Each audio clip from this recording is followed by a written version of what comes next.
ಎಷ್ಟಣ್ಣ ಇದು? ಅಣ್ಣ 50 ರೂಪಾಯಿಗೆ ಒಂದಣ್ಣ. ತಾಣ 200 ರೂಪಾಯಿ ತಗೊಂಡು ಚೇಂಜ್ ಕೊಡು. ಅಣ್ಣ ಅಲ್ಲಿಟ್ಟು ಚೇಂಜ್ ತಗೊಳ್ಳೋಣ, ನೀ ಕಣ್ ಕಾಣ್ಸಂಗಿಲ್ಲ. ಏನೋ ಕಣ್ ಕಾಣ್ಸಂಗಿಲ್ಲ? ಹೌದಣ್ಣ, ಕಾಣ್ಸಂಗಿಲ್ಲ. ನಿಜ ಅಂದ್ರೆ ಕಣ್ ಕಾಣ್ಸಂಗಿಲ್ಲ? ನಿಜ ಅಂದ್ರೆ ಕಾಣ್ಸಂಗಿಲ್ಲ ಅಣ್ಣ.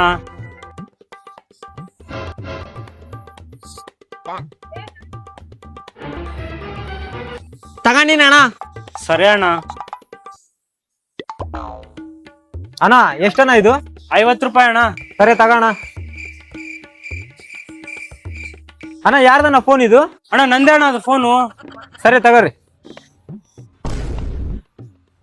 ಅಣ್ಣ ಇಲ್ಲಿ ನನ್ ಫೋನ್ ಇಟ್ಟಿದ್ದ ನೋಡಿರಾ? ನನಗೇನ್ ಗೊತ್ತಣ್ಣ, ನನಗೆ ಕಣ್ಣೇ ಕಾಣ್ಸಂಗಿಲ್ಲ. ಐಫೋನ್ ಅಣ್ಣ 60,000 ರೂಪಾಯಿ ಕೊಟ್ಟು ತಗೊಂಡಿನಿ. ಹುಷಾರಾಗಿರ್ಬೇಕಲ್ಲಣ್ಣ. ಎದಕ್ಕಣ್ಣ ಟೆನ್ಷನ್ ತಗದ್ದಿ? ಅಲ್ಲಿ CC ಕ್ಯಾಮ್ರಾ ಐತಾ ಇಲ್ಲ, ಚೆಕ್ ಮಾಡಿ ನೋಡು. ಇಲ್ಲ ಅಣ್ಣ, ಬೇಡ ಬೇಡ ಬೇಡ ಅಣ್ಣ ಬ್ಯಾಡ ಅಣ್ಣ. ಅಣ್ಣ ಬ್ಯಾಡ. ಇವ್ರೇನ್ ಹಿಂಗ್ ಮಾಡ್ತಾ ಇದಾರ?